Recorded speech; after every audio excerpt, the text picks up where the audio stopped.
আগামীর পার্লামেন্ট আল্লামা দিলওয়ার হোসেন সাঈদীর স্বপ্নের পার্লামেন্ট, কোরআনের পার্লামেন্ট হবে। জোরে বলেন না ইনশাআল্লাহ। হুজুররা পাপের কথা বলে না, হুজুররা কোরআনের কথা বলে, কথা বলে ঠিক কিনা? তাহলে এই কোরআন প্রতিষ্ঠিত হোক, এই কোরআনের আইন বাস্তবায়ন হোক, এটা আমরা অবশ্যই চাই। কথা বলে ঠিক না ঠিক? কারণ কোরআন প্রতিষ্ঠিত না হলে দেশের মধ্যে রাহাজানি, ছিনতাই এগুলি কিন্তু রয়ে যাবে। আমরা একটা কথা আছে যে সব দল আমরা দেখেছি বারবার, আমরা এবারে দেখব কোরআনের বাংলাদেশ। কথা বলছি কিনা? আমরা টুপিওয়ালার বাংলাদেশ, আমরা আলেম ওলামার বাংলাদেশ দেখতে চাই না, চাই না? এখন না দিয়ে এখন অনেকে করছে তোমরা কি করবে দেখি। কে রে আগে দে তো, আগে তোরা কি করে, কি করে না করে, হ্যাঁ আগে তো দেখা তো লাগবে। তো সব তো আমরা দেখেছি। কারণ আগামীর পার্লামেন্ট আল্লামা দিলওয়ার হোসেন সাঈদীর স্বপ্নের পার্লামেন্ট, কোরআনের পার্লামেন্ট হবে। জোরে বলেন না ইনশাআল্লাহ। আপনারা চান না, চান না এই কোরআন জায়গা মতো যায়?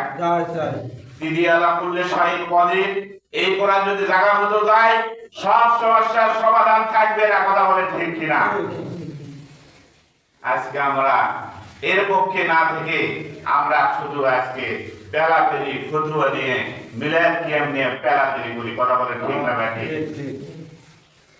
কারণ আল্লাহর জমিনে আকিমুদ্দিন ওয়া তাফাররাকু ফি, আল্লাহ রাব্বুল আলামিন বলেন যে আমার জমিনে দিন প্রতিষ্ঠিত করতে হবে। তোমরা দিন থেকে তোমরা বিচ্ছিন্ন হয়েও না। তোমরা আকিমুদ্দিন মানে ভেতর, তোমরা দিনের মধ্যে, ইসলামের মধ্যে তোমরা প্রবেশ করো। আল্লাহ জমিনে আল্লাহ রাব্বুল আলামিন বলেছেন ইউরিদুনা লিইউতফিউ নূরাল্লাহি বিআফওয়াহিহিম ওয়াল্লাহু মুতিম্মু নূরিহি ওয়ালাউ কারিহাল কাফিরুন। আল্লাহ রাব্বুল আলামিন বলেন কাফেররা যারা যতই পায়তারা করুক তাদের কোনোই লাভ হবে না, লাভ হবে না। যতই পেলাপেলি, গাদ্দারি, শয়তানি, বদমাইশি যতই করুক। আবার এক শ্রেণীর আলেম ওলামা বলতেছে এই হচ্ছে সেই হচ্ছে, বিভিন্ন কথাবার্তা তারা বলতেছে। কথা বলে ঠিক না ঠিক? আমি ওইদিকে যাবো না। তাহলে আল্লাহ রাব্বুল আলামিন বলেন আমার জমিনে আমি দিনকে প্রতিষ্ঠিত করবই করবই। কাফেররা যতই কি করুক, তারা পায়তারা করুক, পেলাপেলি করুক, কোনোই লাভ হবে না, লাভ হবে না। হবে ইসলামের বিরুদ্ধে অতীতে যারাই গিয়েছিল, বড় বড় বাদশা, রাজা বাদশারা, তারা কিন্তু বিতাড়িত হয়েছে। কথা বলে ঠিক না ঠিক? আজও যারা ইসলামের বিরুদ্ধে যাবে তাদেরকেও বিতাড়িত হতে হবে।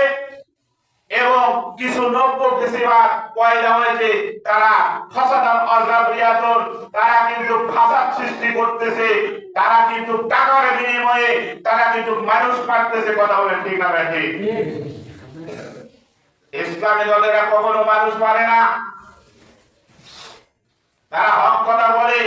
কারণ আজকে হক কথা বলার জন্য আজকে প্রায় 11-12টা কোরআনের বাতিরা তারা হাসি মুখে এই কোরআন প্রতিষ্ঠিত করার লক্ষ্যে তারা জীবন দিয়েছে। কথা বলে ঠিক কিনা?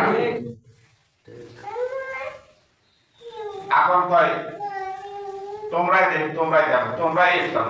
কে রে বা তুই কি মুসলিম না? ও তুমি মুসলমান দাবি করো, ঠিক আছে, তুমি কোরআনের ডাকে সাড়া দাও না, তুমি কেমন মুসলমান?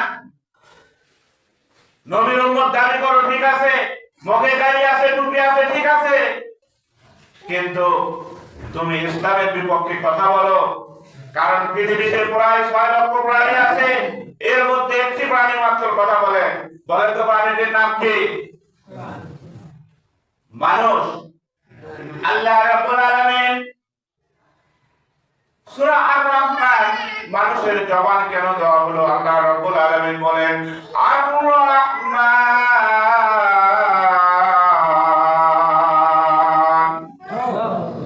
আল্লাহ রাব্বুল আলামিন বলেন আমি হলাম রহমান, আমি হলাম রহিম, আমি হলাম রিজিক দাতা, আমি হলাম বিধান দাতা। আমি দয়া করে মায়া করে বানাইলাম কি? আল্লামাল কোরআন। জোরে কথা বলুন আল্লাহু আকবার।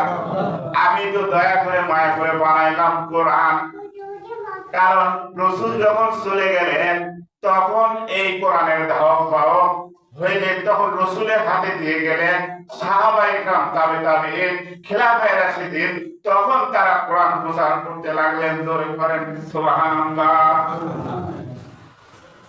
আল্লাহ রাসূল সাল্লাল্লাহু আলাইহি সাল্লাম 11 বছর থেকে আল্লাহ রাসূল ছিলেন। আর আমিন মক্কাবাসীকে ডাকতে বলতো, ও মক্কাবাসী বলো তো এটা কোন দিক কোন দিক?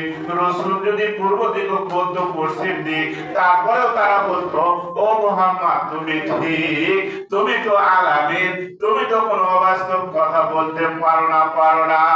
রাসূলের উপরে যখন ইহুদি কোরআন নাযিল হয়ে গেল তখন রাসূলকে বলা হলো, তুমি এই কোরআনের কি করো? তুমি দাওয়াত দাও বাল্লিক, তা তুমি কি করো? প্রচার করতে থাকো। আল্লাহ রাব্বুল আলামিন তাই সূরা বাশিয়ার মধ্যে বলেন, নবীজি ও নবী গো, তোমার উম্মতে মুহাম্মাদীকে জানিয়ে দাও।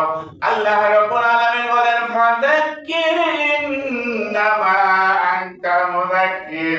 নবীজি আমি তোমাকে প্রেরণ করেছি উপদেশকারী মাত্র, তুমি এই কোরআনের উপদেশ দাও, তুমি এই কোরআনের বাণী তুমি প্রচার করো। জয় বলনা সুবহানাল্লাহ। তাহলে রাসূলকে এই কোরআন কি করতে বলছে? প্রচার করতে বলছে। ফাযাক্কির ইন্নামা আনতা মুযাক্কির, নবীজি তুমি উপদেশ দাও, কোরআনের কথা বলো, তারা মানবে না ওটা দেখার তোমার দায়িত্ব না। লাস্তা আলাইহিম বিমুসাইতির, তোমাকে আমি পুলিশ হিসেবে দারোগা হিসেবে আমি প্রেরণ করি নাই। তোমার চোখ রাঙাতে হবে না, কটূক্তি করতে হবে না, তোমার শুধু হাসি মুখে এই ৬৬৬৬ আয়াত তুমি কি করো? দাওয়াত দিতেই থাকো। এই যে কবি বলেছেন, দাওয়াতের লাগে নবী তাই পেতে যায়, উহুদের মাঠে নবী গঙ্গা বাবার উপর শহীদ হলো হায়, ধৈর্যের গুণে শেষে এলো বিজয়। ঠিক না?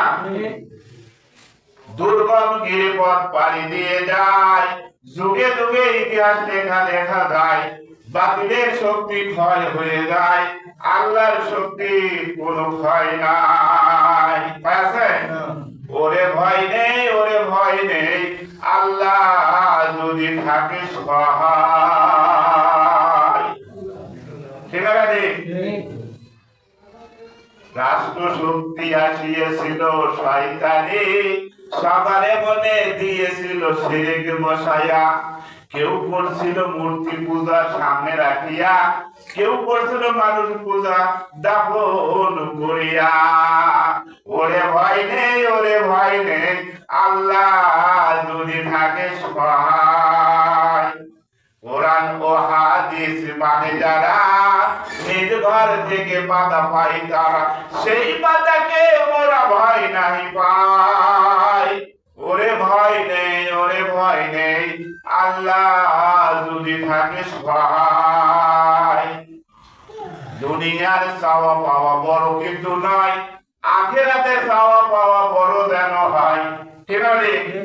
এই ফরিয়াদ কবুল করো ও গো দয়াময়। ওরে ভয় নেই, আল্লাহ যদি থাকে সহায়।